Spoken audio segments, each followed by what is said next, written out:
Greetings, fellow AMCers. My name is John Campea. I'm the editor of Script to Screen, and welcome to AMCentertainment.com. Today, we are joined by a couple of very important and distinguished guests. Of course, first of all, starting with contributing editor here at Script to Screen, Ms. Christina Warren. Christina, how are you doing? Doing great. Excellent. Great. And we are also joined by a contributing editor over at ThinkHero.com, Ms. Roth Cornett. Roth, how are you? Good. How are you doing? I'm doing good. And listen, thank you guys for being with us. And listen, there's a whole bunch of really cool news things that came up this week. And we would be completely remiss if we didn't start with this. Variety magazine is reporting that Christopher Nolan, the guy who, reinvigorated the Batman franchise, is getting involved with a Superman reboot for Warner Brothers. Now, they're not saying he is directing the film. They are calling his involvement a mentor. Or godfather, right? Yes, a mentor or a godfather for the Superman franchise. Now, before I give my shake on this, Christina, what's your thoughts on all this? Well, I mean, if anybody could, I guess, offer some good direction for where they could go with this franchise, it would be Christopher Nolan. As the Variety piece and as your post on Script to Screen pointed out, Batman was kind of a joke for the 10 years before, or 8 years, whatever, before the Batman Begins came out. It become a comical note to say, oh wow, the franchise started out so strong and it ended so poorly, and he completely reinvigorated it with the first film, and then with The Dark Knight, it just went into a completely different level. So I think if anyone could kind of clean up and maybe erase what they did with Superman Returns, it would be Christopher Nolan. So I think it has some hope. Roth? It has potential. I actually disagree. I think it's a logically illogical choice. I think that they're two very different franchises, and I think everything's going to depend on who directs Superman. But I think that Christopher Nolan is an odd choice for this, because Superman is really not a dark story. He's not a dark character. He was sort of perfect for The Dark Knight. He was perfect for Batman. Mm-hmm. And that was a great reimagining and a great reboot. And I love it. You know what I mean? But I think Superman's a different thing, and you need a different mindset. I think you need somebody that can capture some amount of sentimentality but ground it down. I mean, you almost need like a Chris Weitz or Weitz Brothers or something like that to come in and reimagine it. And he's now doing some stuff with New Moon, and he did the Golden Compass, so he's got the effects work, and I don't know. They're talking about turning Spider-Man dark too, and I think it's a bad idea. It's bad direction. You see, I think we as film fans sometimes make the mistake of thinking that because one director is known for doing a certain type of film, that's the only kind of film he can do. And I think we might be pigeonholing. But that's the only kind of film he has done. He has done so far, but he's shown. I mean, he's a storyteller, and I'll tell you why I think this is brilliant. I'm going to go on the side that I think this is brilliant, and here's the main reason why. No, he is not directing this film. And I'll be honest with you, I even question how much involvement he's really going to have. I actually personally see this as a situation much like, remember the whole hoopla about Peter Jackson on Halo? Oh, yeah. And they got everybody excited excited that Peter Jackson on Halo. Well, wait a second. Look at what they're saying. Even if Halo did happen, Peter Jackson wasn't doing anything on the movie. Not a thing. He just brought in his guy as a director. And it's a branding thing. Yeah, I think this is more of a branding thing. But here's the part where I think it could be really, really good. Let's say he is going to be a little bit involved, quote-unquote, mentoring the process. Where I get excited as a film fan on this is, does this sow the seeds of Warner Brothers doing what Marvel is doing with their universe, which is creating one continuity? Are they moving towards where Batman's world in The Dark Knight and Superman's world are going to be the same world, and we could be creating the potential for some crossover in the future? I think that is the best move Marvel has done. Like a Justice League?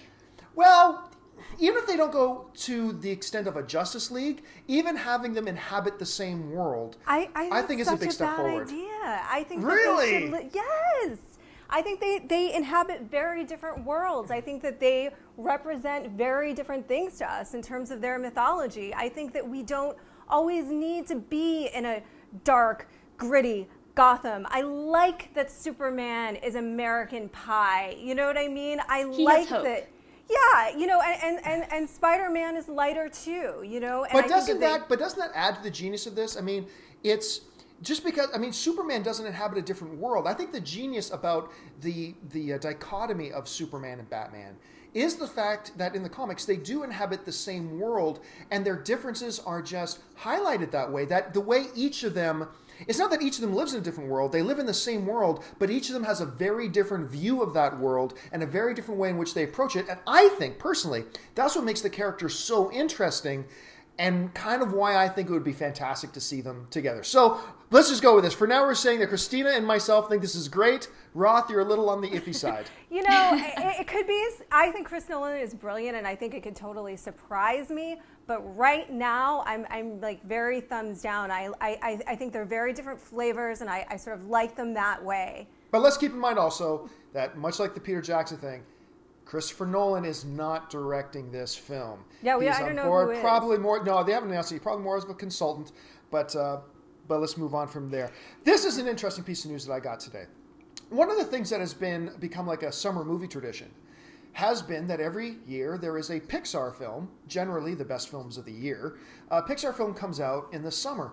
And Disney kind of made a little bit of a surprising announcement. In 2010, we've got Toy Story 3 coming, of course. Mm-hmm. But in the summer of 2011, we were supposed to get Cars 2. They've just announced that they have pushed Cars 2 all the way back to December. So we are not going to have a Pixar film in the summer this year. Roth, let's start with you. Is this a good idea to move it back? Is this a bad idea? And what do you think motivated it? I mean, I think I'm going to have to agree with what you think motivated, which is they don't want to go against, certainly they don't want to go against Transformers 3. And it's not the same audience, but it's a similar audience. I also think that a December release kind of makes more sense because that's more of the time of the year for family movies, and families will be going to movies together. I didn't actually see the first Cars, so I don't have too much of an anticipation about it. But I think that a December release seems to make more sense for this movie as a family film. Christina? Well, I mean, it's interesting because until, I guess, it was Ratatouille was one of the... Well, Finding Nemo was released during the summer, but Pixar historically has kind of gone back and forth, but they used to always release in November. You know, the first Toy Story came out in November, and A Bug's Life came out in November. Toy Story 2 came out Thanksgiving. The Incredibles. So this has... Monsters, Inc. So this has precedence, but I think that the family thing is a good observation. I mean, I don't have kids. I don't want kids, but... A lot of my friends who are parents, their young kids love the Cars films, love them, and little boys especially. And I can totally see this being a really big kind of family film.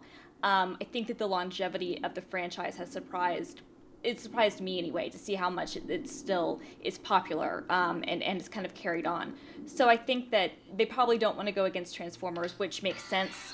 But they also, I think it makes sense, like Roth is saying, you know, from a family film point of view, I think it's a good move.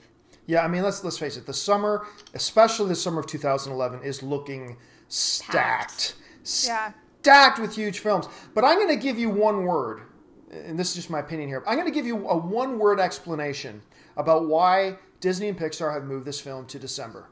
And that word is Avatar. Let's look at this. One of the discussions I've been having with some friends is like, look, taking nothing away from the incredibly mind-blowing, huge numbers that Avatar has done at the box office. One of the things that I've brought up in discussion a lot is, okay, that is, take nothing away from that whatsoever. The question, though, is, in the past 6 weeks, really, what has opened against it? Sherlock Holmes. Sherlock Holmes, and that's it. And I think personally, and I'm basing this on nothing, this is completely conjecture on my part. I think Disney, Pixar has looked at that and said, you know what? If we move, we can put Cars in the summer and it'll make money. Or we can move this thing to a December, near the end of the year thing, let it stretch out into January, because really, I mean, if we open it in the summer when we said we're going to, like Christina was saying, it's Transformers is going to come along.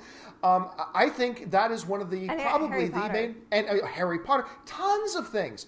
And that's going to kill its, quote unquote, kill its buzz. I think they're moving to right there because they know, number one, you can open an animated film, particularly a Pixar film, any time of the year to do well. Sure. But you put it there, it's going to have longer legs, it's going to stretch out more, and I think ultimately it's going to make a lot more money for them. So that's my. And the Chipmunks, that's a good counter too. Oh, exactly. I mean, that means what, 300 more million? money. It's not going to do Avatar money. I mean, no, absolutely not. No. Yeah. But they could probably do more than they could do in a summer release. Yeah, I agree.